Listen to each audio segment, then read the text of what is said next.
আরজি করে ওষুধের অভাবে এবং স্যালাইন কাণ্ডে প্রচুর রোগী মারা যায়। বিস্ফোরক মন্তব্য করলেন আরজি করে নিহত তরুণীর বাবা মা।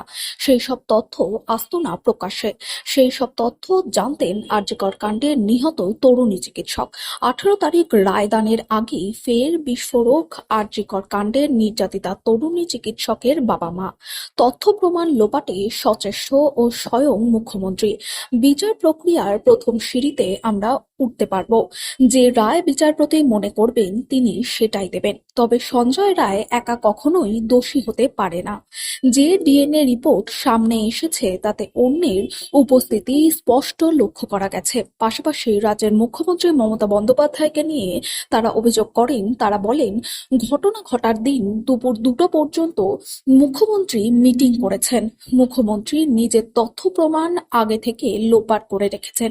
তাই যখন এই কেস চলে যায় সিবিআই এর হাতে, তখনই তাকে বলতে শোনা যায় কেস জলে পড়ে গেল।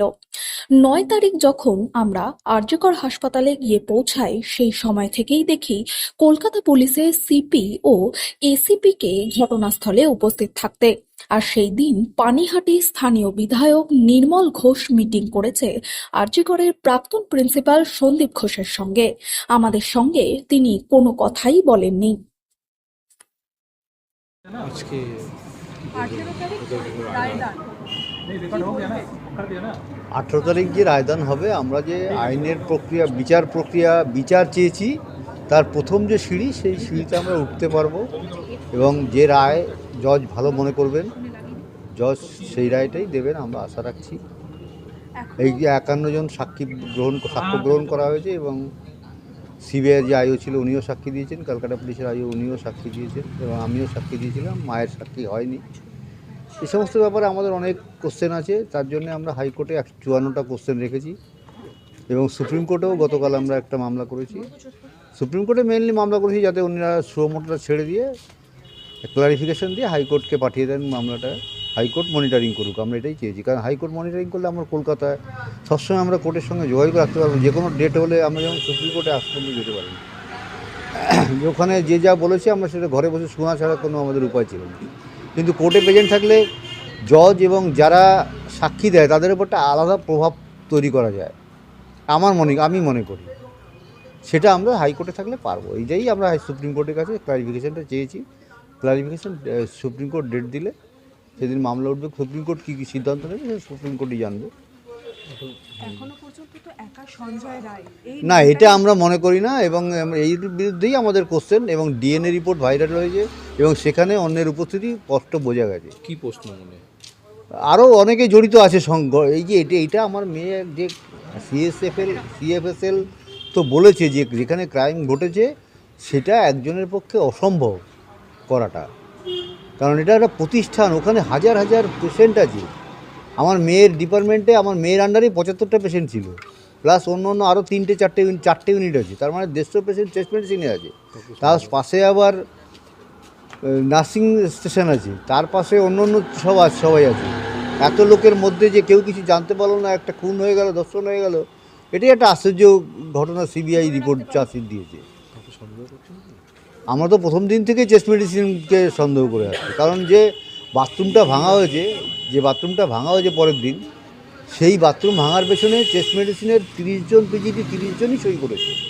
তারা অনুমোদন দিয়েছে বলেই সইটা করা, দেওয়ালটা ভাঙা হয়েছে। এই ভাঙার সঙ্গে যারা জড়িত, যে ইঞ্জিনিয়ার এই অর্ডারটা দিয়েছে তাকেও গ্রেপ্তার করা উচিত। এবং প্রতিষ্ঠান, এটা যে প্রতিষ্ঠানের প্রধান হচ্ছে প্রিন্সিপাল, স্বাস্থ্য সচিব, কারোরই সবাই কর্তব্যকে অবহেলা করেছে। আমার মেয়ের যে মৃত্যু হয়েছে তার বিরুদ্ধে কেউ মানে নিজস্ব ইচ্ছায় এফআইআরটা পর্যন্ত করেনি। তার মানে তারা প্রথম থেকেই ব্যাপারটাকে আড়াল করার চেষ্টা করেছে সবাইকে। কেন? এই প্রশ্নের উত্তর আমরা সিবিআইয়ের কাছে নতুন করে 54টা কোশ্চেন তুলে হাইকোর্টে মামলা করে চেয়েছি। 18 তারিখ যে রায়দান, তারপরে কি মনে করছেন যে কেস ধামাচাপা পড়ে যাবে? না, ধামাচাপা পড়বে না। এটা আমরা পড়তে দেব না। আজ পর্যন্ত জীবনে যা যা জিনিস আমি চেয়েছি সব অর্জন করেছি এবং এটাও আমি আমার মেয়ের বিচার চাই, এটা আমি বিচার নিয়েই ছাড়ব।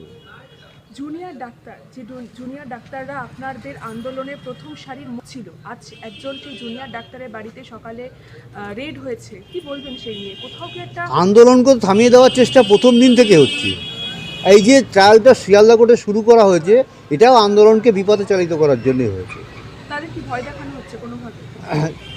মানুষের মনের মধ্যে ঢুকিয়ে দেওয়া যে বিচার প্রক্রিয়া শুরু হয়েছে, আবার আন্দোলন কিসের? এখন বিচার প্রক্রিয়া শুরু হয়েছে কিন্তু তদন্ত প্রক্রিয়া তো শুরু মানে হয়ইনি। তদন্ত সিবিআইও করছে এবং ক্যালকাটা পুলিশ তো প্রথম থেকে করেছে।